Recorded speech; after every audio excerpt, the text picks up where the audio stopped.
Good morning, student. In last period, we have seen the topic halogen derivatives with its introduction. Then आपण पाहिलं त्यामध्ये classification त्याचं, आणि last period मध्ये आपण शेवटचा पॉइंट जो पाहिला होता तो होता नॉमेनक्लेचर ऑफ मोनोहॅलोजन डेरिव्हेटिव्स. आज आपण नेक्स्ट पार्ट पाहूया. यामध्ये आपल्याला पाहिजे what are the different methods of preparation of alkyl halide. महत्वाचा पॉइंट आहे की अल्किल हलाइड कशा प्रकारे तयार केले जातात आणि डिफरंट ऑर्गॅनिक कंपाऊंड पासून अल्किल हलाइड आपण तयार करू शकतो. तर यातला पहिला जो कंपाऊंड आहे तो आहे फ्रॉम अल्कोहोल. आता अल्कोहोल पासून अल्किल हलाइड तयार करण्यासाठी वेगवेगळ्या प्रकारचे केमिकल्स आपण वापरू शकतो. यामध्ये पहिला जो केमिकल आहे तो आहे SOCl2. So this SOCl2 means sulfonyl chloride, which is also called as thionyl chloride. आता इथे अल्कोहोल आपण घेतलेला आहे. या सगळ्या रिएक्शन्स मध्ये आपण डिफरंट रिएजंट घेतले, पण जो आपला स्टार्टिंग कंपाऊंड आहे तो मात्र एकच आहे. सो सल्फोनिल क्लोराइड असेल किंवा फॉस्फरस ट्रायक्लोराइड असेल, फॉस्फरस पेंटाक्लोराइड असेल किंवा फॉस्फरस ट्राय ब्रोमाइड असेल, यापैकी कुठल्याही कंपाऊंड सोबत जर आपण अल्कोहोलची रिएक्शन केली तर आपल्याला करस्पॉन्डिंग अल्किल हलाइड्स आणि त्यातल्या त्यात जर फॉस्फरस आणि सल्फोनिल क्लोराइड्स असतील तर आपल्याला करस्पॉन्डिंग ग्रुप जो आहे तो अल्किल क्लोराइडचा मिळेल, आणि जर आपण ब्रोमीन वापरलेला असेल तर इथे ब्रोमाइड मिळेल. आता इथे पहा, आपण एकच जनरल रिएक्शन या सगळ्या रिएक्शनसाठी दाखवू शकत नाही कारण रिएजंट वेगवेगळे आहेत. सो इथिल अल्कोहोल हा फॉर्म्युला घेतलाय आपण CH3CH2OH. याची रिएक्शन जर आपण सल्फोनिल क्लोराइड SOCl2 सोबत जर केली, आता इथे पायरिडीन असणं पण गरजेचं आहे, ते आपण नोट्स मध्ये इन्क्लूड केलेलं आहे. सो पायरिडीनच्या रिएक्शन प्रेझेन्स मध्ये ही रिएक्शन जर आपण फॉर्म केली तर रिप्लेसमेंट किंवा सबस्टिट्यूशन रिएक्शन आहे, हा OH जो आहे हा इथून काढला जाईल. त्याच्या जागी क्लोरीन जो आहे तो तिथे सबस्टिट्यूट केला जाईल. आता एक क्लोरीन सबस्टिट्यूट केल्यानंतर आपल्याला अजून एक क्लोरीन आहे इथे. सो CH3CH2Cl म्हणजेच इथिल क्लोराइड प्लस इथला हा सल्फर आणि ऑक्सिजन घेतलेला आहे आपण SO2 हायड्रॉक्सिल ग्रुप मधला एक ऑक्सिजन आणि राहिलेला हायड्रोजन आणि एक chlorine, it will form HCl. So sulphur dioxide आणि हायड्रोजन क्लोराइड जे हे गॅशियस फॉर्म मध्ये इथे तयार होतात, हे लक्षात ठेवायचं आहे. सो ॲरो आपण अपवर्ड डायरेक्शन मध्ये दाखवलेला आहे, that is they are formed in gaseous state and hence escape from the reaction. ही सल्फोनिल क्लोराइडची रिएक्शन होती. नेक्स्ट आपण पाहूया फॉस्फोरस ट्रायक्लोराइड किंवा फॉस्फोरस ट्राय पेंटाक्लोराइड, दोघांची रिएक्शन पाहूया आपण. पहिल्यांदा फॉस्फोरस ट्रायक्लोराइडची again same substitution, OH group minus करा, त्याच्या जागी Cl जो आहे तो सबस्टिट्यूट करा. पण इथे Cl3 आहे, 3 वेळा Cl आहे, त्यातला अजून आपण फक्त एकच Cl इथे रिप्लेस केलेला आहे, हे लक्षात घ्या. So to balance this reaction आपल्याला इथे काय करावं लागणार आहे, थ्राइस CH3CH2Cl आणि त्यामुळे इथे सुद्धा थ्राइस CH3CH2OH. आता इथे पहा, क्लोरीन जे आहे ते आपण रिप्लेस केलेले आहेत याप्रमाणे. नेक्स्ट जो प्रोडक्ट आहे इथे तो आपल्याला मिळणार आहे POH/3. प्रिंटिंग मिस्टेक आहे, HCl इथे फॉर्म होणार नाही. सो मेटाफॉस्फोरिक ऍसिड POH/3 किंवा H3PO3 असंही लिहू शकता तुम्ही. याला तुम्ही H3PO3 असंही लिहू शकता. सो मेटाफॉस्फोरिक ऍसिड हा त्याचा बाय प्रोडक्ट असेल तो तिथे आपल्याला मिळेल. त्याच्याऐवजी सिंपल फॉर्म आहे POH/3, हा पण लिहू शकता तुम्ही. नंतर पहा, phosphorus pentachloride on reaction with ethyl alcohol gives ethyl chloride. Same त्याच पद्धतीने OH रिप्लेस केलेला आहे Cl ने. आता इथे 5 Cl आहे म्हणून इथे 5 बॅलन्स करण्यासाठी गरजेचे नाहीये. पुढचा प्रोडक्ट पहा, फॉस्फरस, ऑक्सिजन आणि 3 क्लोरीन, फॉस्फोरिल क्लोराईड आणि राहिलेला हायड्रोजन आणि एक chlorine, it will form HCl. Last reaction पहा, क्लोराईडच्या जागी जर आपण ब्रोमाइड घेतला PbR3, पण एक लक्षात घ्या, हा जो PbR3 आहे हा डायरेक्ट एक्झिस्ट करणारा कंपाऊंड नाहीये. आपल्याला ही रिएक्शन मिळवावी लागेल फॉस्फरस आणि ब्रोमिन यांच्यामधून, रेड फॉस्फरस आणि ब्रोमिन यांच्या थ्रू हा प्रोडक्ट आपल्याला इथे मिळालेला आहे. So ethyl alcohol plus PbR3 it will form CH3CH2Br plus POH. HBr इथे मिळणार नाही. म्हणजे जी रिएक्शन आपण याच्यासाठी दाखवली तीच रिएक्शन इथे असणार आहे. त्याला फक्त बॅलन्स करावं लागणार आहे आपण. सो अल्कोहोल पासून अल्किल हलाइड कशा प्रकारे तयार करतात याच्यावर प्रश्न कसे विचारले जातात ते लक्षात घ्या. How will you prepare ethyl chloride from alcohol, असा जर प्रश्न आला तर तुम्ही हे जे आपण रिएजंट इथे यूज केलेले हे महत्वाचे म्हणजे हे 3 रिएजंट. हा ब्रोमिन इथे इम्पॉर्टंट नाहीये, जनरली ही रिएक्शन विचारली जात नाही. सो या 3 रिएजंट लक्षात ठेवायचे, थायोनिल किंवा सल्फोनिल क्लोराईड, फॉस्फरस ट्रायक्लोराईड आणि फॉस्फरस पेंटाक्लोराईड. तर या तिघांपैकी कुणासोबतही तुम्ही अल्कोहोलची रिएक्शन दाखवली तर आपल्याला फायनल प्रोडक्ट जो आहे तो काय मिळणार आहे, इथिल क्लोराईड. म्हणजे इथेनॉल जर घेतला तर इथिल क्लोराईड. जर तुम्ही कार्बनची संख्या वाढवली, प्रोपेनॉल घेतला तर आयसोप्रोपिल क्लोराईड किंवा एन प्रोपिल क्लोराईड याप्रमाणे आपल्याला प्रोडक्ट मिळतील. म्हणजे अल्किल ग्रुप जो आहे तो चेंज होणार नाही, फक्त OHच्या जागी आपल्याला Cl रिप्लेस करायचा आहे. ओके, दुसरी रिएक्शन कशी लक्षात ठेवायची ते पहा. जर फॉस्फरस ट्रायक्लोराईड असेल तर थ्राईस लिहायचं अल्कोहोलच्या समोर आणि प्रोडक्ट मध्ये सुद्धा थ्राईसिल बॅलन्स करायला. आणि दुसरा जो बाय प्रोडक्ट आहे तो आहे POH/3, दॅट इज फॉस्फरस किंवा मेटाफॉस्फरस.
प्रायमरी अल्कोहोल मध्ये समजा एन प्रोपिल अल्कोहोल किंवा इथिल अल्कोहोल किंवा एन ब्युटिल अल्कोहोल यांच्याऐवजी मिथिल जर ग्रुप असेल तर तो जास्त रिएक्टिव्ह असेल, हे लक्षात घ्यायचं आहे.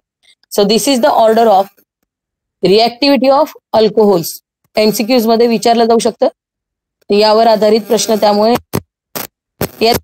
इथे जर आपण टर्शरी ब्युटिल अल्कोहोल घेतला तर आपल्याला टर्शरी ब्युटिल क्लोराईड किंवा ब्रोमाइड किंवा आयोडाईड अल्कोहोलची रिॲक्टिव्हिटीची ऑर्डर महत्वाची आहे. त्याचप्रमाणे हॅलो ऍसिड जे आहेत किंवा हॅलोजन ऍसिड जे आहेत त्यांची सुद्धा ऑर्डर महत्वाची आहे.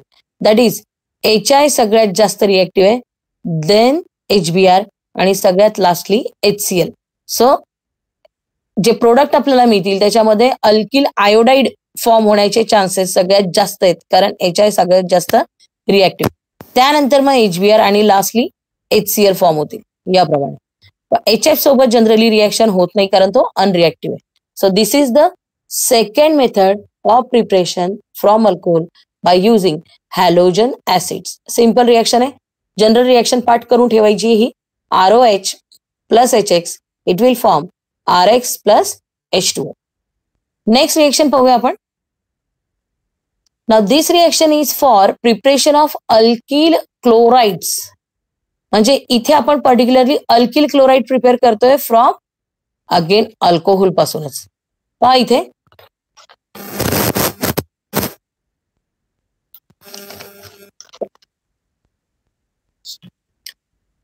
when alcohol is treated with Lucas reagent, महत्वाचा हा पॉइंट, कारण ल्युकास रिएजंट म्हणजे काय ते आपल्याला माहित असणं गरजेचं आहे. So when alcohol is treated with Lucas reagent alkyl chloride is obtained. Lucas reagent काय तर Lucas reagent is a solution of concentrated hydrochloric acid with zinc chloride. HCl आणि ZnCl2 यांचं मिश्रण म्हणजेच काय ल्युकास रिएजंट. आणि या रिएक्शनला आणखीन एक नाव आहे, it is also called as Groves process. So Groves प्रोसेसने अल्किल करतात. ग्रूज सगळ्यात महत्वाचं म्हणजे ल्युकास रिएजंट. आणि हा ल्युकास रिएजंट काय तर it is a mixture of hydrogen concentrate hydrochloric acid plus ZnCl2. काय केलंय मग आपण इथे alcohol that is ROH plus HCl in presence of ZnCl2 and heating साठी आपण इथे डेल्टा यूज केलेला आहे, दॅट इज द ट्रायंगल. परत इथे सिंपल आहे, OH काढून टाका आणि त्याच्या ऐवजी Cl रिप्लेस करा. सो हा झाला RCl अल्किल क्लोराइड प्लस इथला H आणि इथला OH दोघं एकत्रितपणे फॉर्म करतील H2O that is water. So again alcohol on reaction with Lucas reagent gives alkyl chloride. Lucas reagent म्हणजे it is a concentrated HCl and ZnCl2 mixture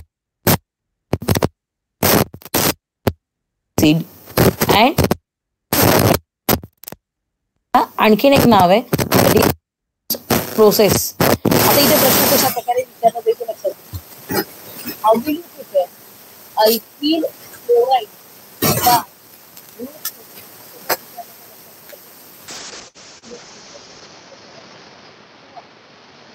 प्रश्न असा विचारला जाऊ शकतो, how will you prepare alkyl chloride from Lucas reagent. So Lucas reagent जर असेल तर तिथे लक्षात ठेवायचं आपल्याला HCl आणि ZnCl2 आपल्याला यूज करायचा आहे. सो ल्युकास रिएजंट विचारला तरी HCl प्लस ZnCl2, ग्रूज प्रोसेस विचारली तरी सुद्धा HCl आणि ZnCl2. R ची व्हॅल्यू चेंज करा त्याप्रमाणे इथे सुद्धा R ची व्हॅल्यू चेंज होईल. पण इथे पर्टिक्युलरली लक्षात ठेवायचंय फक्त RCl म्हणजे अल्किल क्लोराइडच तयार होतील, ब्रोमाइड किंवा आयोडाईड नाही. ही रिएक्शन पर्टिक्युलरली जी आहे ती अल्किल क्लोराइड साठी आहे. आता ह्याच रिएक्शन मध्ये आपण R ची व्हॅल्यू चेंज करून एक्झाम्पल घेतलेलं आहे की how will you prepare ethyl chloride, त्यालाच आपण क्लोरो इथेन असंही म्हणतो IPAC ने, फ्रॉम इथिल अल्कोहोल असा जर प्रश्न विचारला गेला तर आन्सर कसं लिहायचं. सिंपल, इथिल अल्कोहोल चा formula C2H5OH plus HCl in presence of ZnCl2 gives C2H5Cl plus H2O. Simple, OH काढा, Cl रिप्लेस करा, OH प्लस हा H H2O फॉर्म करतील आणि इथिल क्लोराइड तयार होईल. म्हणजे जी व्हॅल्यू तुम्ही अल्कोहोल मध्ये R ची घेणार तीच प्रोडक्ट मध्ये आपल्याला मिळणार आहे, फक्त OH च्या जागी आपल्याला काय रिप्लेस करायचं आहे Cl. So simple substitution reaction आहे, OH च्या ऐवजी Cl रिप्लेस केलेलं आहे आपण. So in this way ethyl alcohol याचप्रमाणे HBr साठीची रिएक्शन पाहूया आपण, म्हणजे RBr कशा प्रकारे तयार होतो पहा. When alcohol is treated with concentrated hydrobromic acid, म्हणजेच हा कशापासून तयार होतोय पहा, NaBr आणि H2SO4 यांच्यापासून HBr तयार होतो. हा डायरेक्टली तयार केलेला नाहीये. Alkyl bromide is obtain. So ROH plus HBr, पण हा HBr कुठून आला, तर it is present from NaBr plus H2SO4. Reflux quick reaction आहे, it will form RBr plus H2O. Reaction same आहे, फक्त OH च्या जागी आपण Br रिप्लेस केलेला आहे from the HBr. So alcohol on reaction with HBr gives alkyl bromides तयार होतील इथे. एक्झाम्पल घेतलंय आपण, सेम रिएक्शन, फक्त R ची व्हॅल्यू जी ती इथे घेतली आपण C2H5. सो इथिल ब्रोमाइड म्हणजेच ब्रोमो इथेन, इथिल अल्कोहोल पासून कसा तयार केला आपण. So C2H5OH plus HBr, reflux reaction gives C2H5Br plus H2. Ethyl alcohol पासून इथिल ब्रोमाइड अशा प्रकारे आपण तयार करू शकतो. सो ही जनरल रिएक्शन जर तुमची पार्ट असेल ROH ची, तर तुम्ही कुठलंही एक्झाम्पल त्याच्यामध्ये सबस्टिट्यूट करून रिएक्शन कंप्लीट करू शकता. मात्र त्यासाठी ऍटलिस्ट जनरल रिएक्शन तुमच्या पार्ट असणं गरजेचं आहे. ते तुम्ही समराईज पण करू शकता. सगळ्या मेथड्स ऑफ प्रिपरेशन समराईज करा, किंवा जेवढ्याही मेथड केमिकल रिएक्शन्स आहेत, केमिकल प्रॉपर्टीज आहेत, त्या पण आपण समराईज करू शकतो. त्याचा एक चार्ट पण आपण प्रिपेअर करू शकतो. नोट्स मध्ये मी तुम्हाला चॅप्टर कंप्लीट झाल्यावर सगळ्या रिएक्शनचा एक चार्ट देऊन टाकेल. नेक्स्ट पाहूया. आता आपण विचार करूया तो RI बद्दल, म्हणजे अल्किल आयोडाइड कसा तयार करायचा. सेम मेथड आहे. अल्कोहोल जो आहे it is refluxed with potassium or sodium iodide with 95% phosphoric acid and heated. आता इथे लक्षात घ्या, HI जो आहे हा रिड्युसिंग एजंट आहे, तर हा रिएक्शन बॅक करू शकतो बॅकवर्ड डायरेक्शन मध्ये. म्हणजेच काय, तर हा H परत इथे अल्किल आयोडाइड जो फॉर्म होईल तो रिएक्शन मध्ये रिव्हर्स होऊन परत अल्कोहोल तयार होईल, आणि म्हणून ही रिएक्शन जी ती H3PO4 ऑक्सिडेशन प्रेझेन्स मध्ये, आणि रिएक्शन मात्र सेम आहे, दॅट इज OH च्या ऐवजी आयोडीन रिप्लेस झाला आणि H2O फॉर्म झालेला आहे इथे. So alcohol Wien reflux potassium किंवा सोडियम आयोडाइड सोबत जर आपण रिएक्शन केली त्याची, in presence of 95% phosphoric acid which is used here as a oxidizing agent, कारण HI जो फॉर्म होतो तो रिड्युसिंग एजंट आहे, आणि याला बॅलन्स करण्यासाठी किंवा याची रिएक्शन स्टॉप करण्यासाठी आपल्याला काय करावं लागणार आहे, ही रिएक्शन ऑक्सिडायझिंग एजंटच्या प्रेझेन्स मध्ये कॅरी करावी लागणार आहे. एक्झाम्पल घेतले आपण सेम इथे, C2H5OH plus HI gives C2H5I plus H2O. So ethyl alcohol आपण इथिल आयोडाइड तयार केलेला आहे इथिल अल्कोहोल पासून. तिसरी रिएक्शन पाहूया आपण, विच इज फ्रॉम हायड्रोकार्बन. आणि इथे हायड्रोकार्बन कुठला घेतलेला आहे, तर हा आहे अल्किन. हायड्रोकार्बन मध्ये सगळेच कंपाऊंड येतात ऑर्गॅनिक, ज्यामध्ये हायड्रोजन आणि कार्बन प्रेझेंट आहे. मग तो अल्किन असेल, अल्किन असेल, अल्काइन असेल किंवा ॲरोमॅटिक कंपाऊंड. इथे पर्टिक्युलरली आपण यूज केलेला आहे तो आहे अल्किन. आता अल्किन जे आहेत ते दोन प्रकारचे असतात, एक असतो सिमेट्रिकल आणि दुसरा असतो अनसिमेट्रिकल. आता हा सिमेट्रिकल आणि अनसिमेट्रिकल म्हणजे काय हे आपण ऑलरेडी 11वीत पाहिलेले, तरी एक वेळ आपण रिपीट करूया म्हणजे तुमच्या लक्षात येईल की काय. अल्किन मध्ये जो त्याचा फंक्शनल ग्रुप आहे तो आहे डबल बॉन्ड. डबल बॉन्डच्या दोघीही बाजूला जर कार्बनची संख्या सारखी असेल, म्हणजे इथे एक कार्बन, इथे पण एक कार्बन, किंवा इथे 2 कार्बन, इथे पण 2 कार्बन, तर त्याला आपण म्हणणार सिमेट्रिकल अल्किन. पण जर डबल बॉन्डच्या दोघी बाजूला कार्बनची संख्या इक्वल नसेल, म्हणजे जसं इथे मी दाखवलंय की इथे 2 कार्बन आहे पण इथे एकच कार्बन आहे, अशा वेळी मात्र त्याला आपण म्हणणार अनसिमेट्रिकल अल्किन. म्हणजे डबल बॉन्डची पोझिशन आणि त्याच्या दोघी बाजूला असणारी कार्बनची संख्या, यावरून आपण अल्किन सिमेट्रिकल आहे की अनसिमेट्रिकल आहे हे ठरवू शकतो. बरं, मग आता हे क्लासिफिकेशन का करायचं, तर इथे लक्षात घ्या की अगेन इथे आपण हॅलोजन ऍसिड यूज करतोय, दॅट इज HCl, HBr किंवा HI, आणि यांची रिएक्शन जी आहे ती सिमेट्रिकल आणि अनसिमेट्रिकल अल्किन सोबत डिफरंट आहे, म्हणून या दोघी रिएक्शन आपल्याला इथे वेगवेगळ्या प्रकारे दाखवायला लागणार आहे. सो पहिली केस जी आहे ती आपण कन्सिडर करूया सिमेट्रिकल अल्किनच्या बाबतीत. तर सिमेट्रिकल अल्किन आणि HBr जर यांची रिएक्शन आपण केली तर प्रोडक्ट जो आहे तो आपल्याला याप्रमाणे मिळतो, म्हणजे सेम प्रोडक्ट मिळेल आपल्याला. दॅट इज फक्त पोझिशन चेंज करून. हा घेतलाय आपण इथिन. पा CH2 double bond CH2 plus HBr. आता इथे आपल्याला HBr ला स्प्लिट अप करावं लागेल. H वेगळा आणि Br वेगळा या पद्धतीने आपण तो कंबाईन करणार. सो आपण पहा इथे H या कार्बन जवळ अटॅच केलेला आहे आणि Br या कार्बन जवळ अटॅच केलेला आहे. उलट जरी केला आपण याच्याजवळ Br आणि याच्याजवळ H केला तरी काही फरक पडणार नाही. फायनल प्रोडक्ट आपल्याला मिळेल 1 bromo ethane. So symmetrical alkene मध्ये जे 2 कार्बन प्रेझेंट आहेत डबल बॉन्डच्या दोघी बाजूला, त्याच्यापैकी कुठल्या पण एका कार्बन जवळ तुम्ही हायड्रोजन आणि दुसऱ्याजवळ हॅलोजन रिप्लेस करू शकता. पोझिशन चेंज झाली तरी कंपाऊंड जो आहे तो चेंज होणार नाही. सेम प्रोडक्ट मिळेल आपल्याला. सिमिलरली इथे पाहता इथे घेतलेला आपण CH3 CH2 double bond CH3 CH double bond CH CH3 plus HBr. आता इथे पहा डबल बॉन्डच्या या बाजूला 2 कार्बन आहेत आणि या बाजूला सुद्धा 2 कार्बन आहे, म्हणजेच हा सुद्धा काय सिमेट्रिकल अल्किन आहे. तर इथे जे प्रोडक्ट आपल्याला मिळेल तो फायनली काय असणार आहे 2 ब्रोमोब्युटेन. फक्त एवढंच आहे की तुम्ही हायड्रोजन कोणत्या कार्बन जवळ अटॅच करताय किंवा ब्रोमीन कोणत्या कार्बन जवळ अटॅच करताय त्यानुसार स्ट्रक्चर जरी डिफरंट बनले तरी प्रोडक्ट मात्र आपला सेम असणार आहे. So in case of symmetrical alkene आपल्याला सेम प्रोडक्ट मिळतो. सिमेट्रिकल अल्किन आणि हॅलो ऍसिड जे असतात HBr HCl किंवा HI यांच्यासोबत जर आपण रिएक्शन केली तर आपल्याला प्रोडक्ट जो आहे तो सेम मिळतो. फक्त पोझिशन जरी आपण चेंज केल्या, म्हणजेच तुम्हाला माहिती असेल आयसोमर्स फॉर्म होतात, ते पोझिशन जरी चेंज केल्या तरी कंपाऊंडचं नाव चेंज होणार नाही. आता आपण पाहूया की जर समजा सिमेट्रिकलच्या जागी अनसिमेट्रिकल अल्किन जर असेल तर काय प्रोडक्ट फॉर्म होईल. तर इथे लक्षात घ्या HBr सोबतच रिएक्शन दाखवली आपण, तर इथे मात्र 2 डिफरंट प्रोडक्ट्स तयार होतील.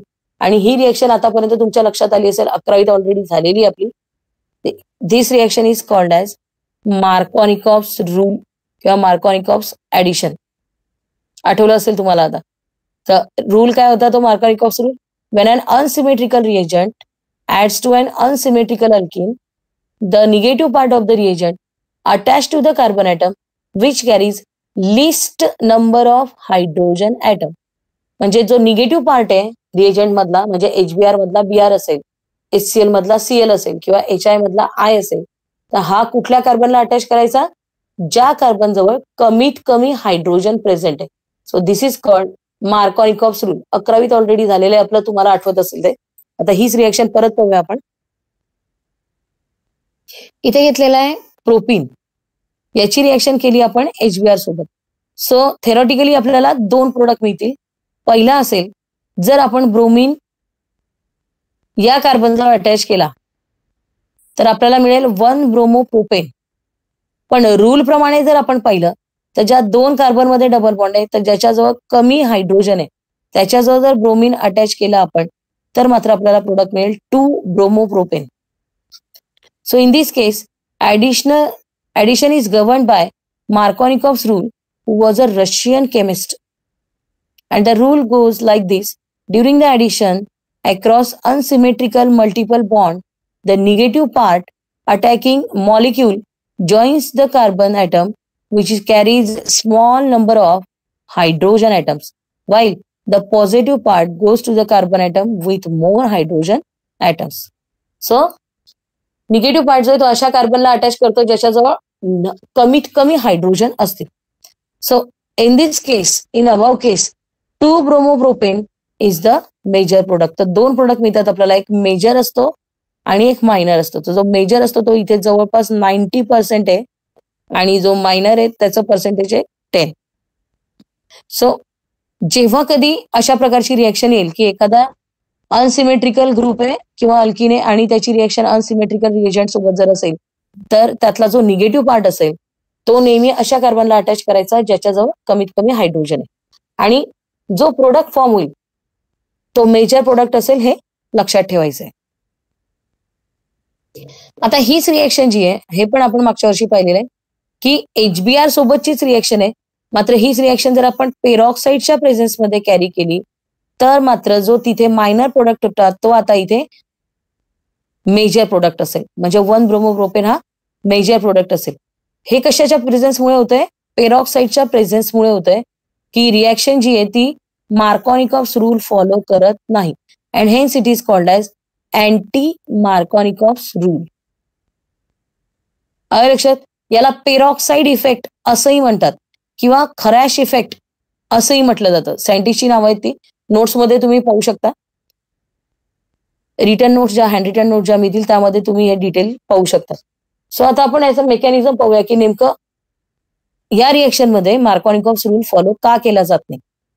So the addition of HBr to alkene in presence of peroxide occurs by free radical mechanism. लक्षात घ्या ही रिएक्शन जी ही फ्री रॅडिकल रिएक्शनचं एक्झाम्पल आहे. Here the first 2 steps result in to generation of free radical Br. Then it adds to double bond in such way to give more stable radical.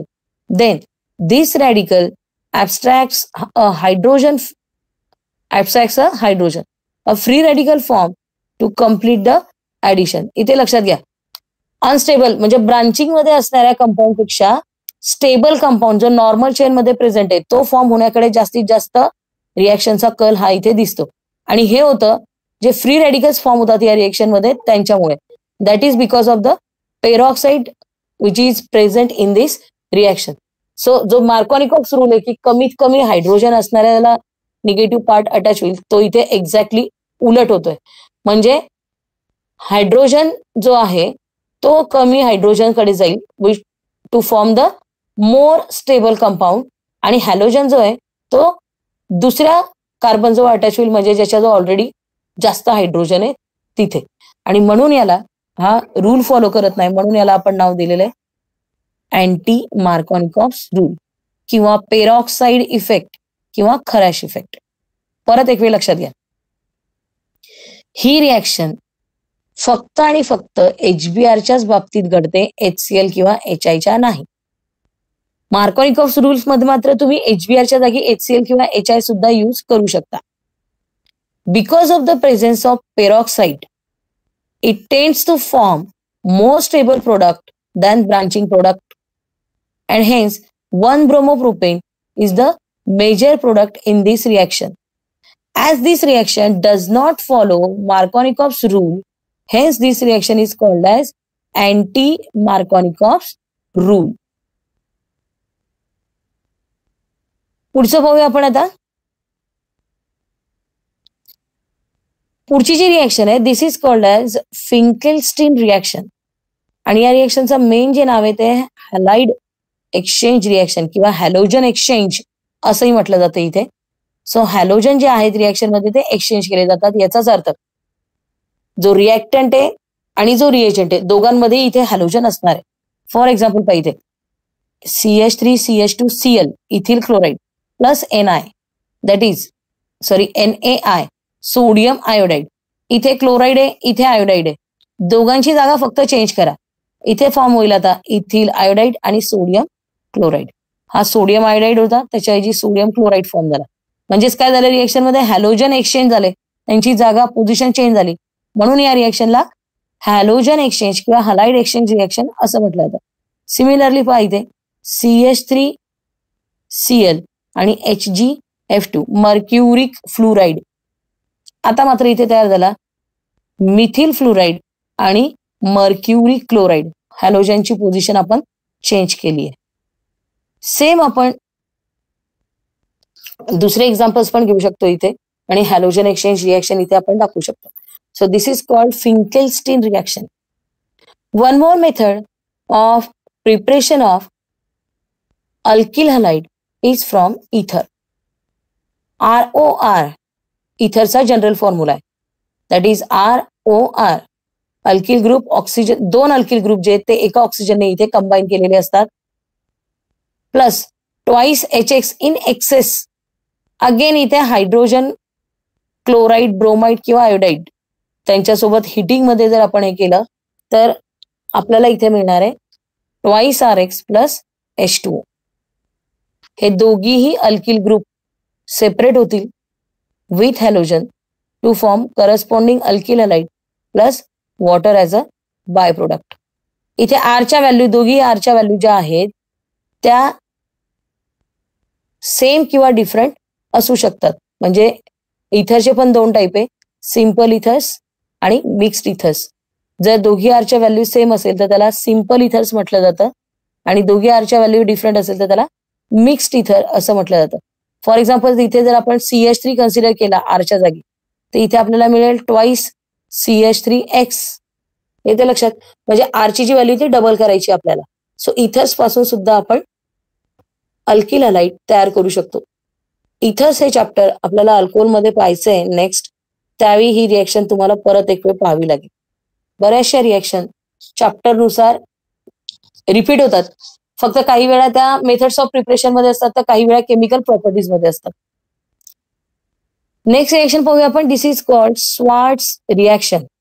It is one of the best reaction to produce fluoroalkane. आतापर्यंत आपण जेवढ्याही reaction पाहिला ते ही reaction लक्षात ठेवण्यासाठी जी महत्वाची hint आहे ती ही आहे की याच्यामध्ये काय तयार होतोय, फ्लोरोअल्केन किंवा अल्किल फ्लोराईड तयार होत आहेत. आतापर्यंत एकही रिएक्शन मध्ये आपण अल्किल फ्लोराईड तयार केलेला नाही. सो वेन अल्किल क्लोराईड किंवा alkyl bromide is heated in presence of metallic fluorides such as AgF silver fluoride, HgF2 mercury fluoride, or COF2 cobalt fluoride, etc., then alkyl fluoride is produced. So Swarts reaction लक्षात ठेवण्यासाठी लक्षात घ्या की ही reaction alkyl फ्लोराईडच्या preparation साठी आहे. Otherwise reaction same आहे, halogen exchanges आहे, फक्त इथे रिएक्शनला नाव चेंज केलेलं आहे. सो इथिल क्लोराईड घेतलेला आहे CH3 CH2Cl on reaction with AgF silver fluoride it will form, halogen exchange करा, हा इथे जाईल आणि हा इथे येईल. So it will form CH3 CH2F ethyl fluoride आणि AgCl that is silver chloride इथे फॉर्म होईल. सो सिल्वर फ्लोराईड पासून सिल्वर क्लोराईड झालाय. हॅलोजन एक्सचेंजेस रिएक्शन येईल, पण ही रिएक्शन पर्टिक्युलरली अल्किल फ्लोराईड साठी आहे आणि रिएक्शनचं नाव आहे स्वार्ट्स रिएक्शन. सो नेक्स्ट पिरियडला आपण ॲरोमॅटिक अल्किल हॅलाइड कशा प्रकारे तयार करतात ते पाहूया. आजचा आपला टॉपिक इथे संपलेला आहे. स्वार्ट्स रिएक्शन पर्यंत नोट्स ज्या आहेत त्या तुम्हाला ग्रुपवर प्रोव्हाइड केल्या जातील आणि रिएक्शन ज्या आहेत त्या लिहून समजून घ्या आणि कुणालाही काही अडचण असेल तर पर्सनल मला व्हॉट्सअपवर विचारू शकता. थँक्यू.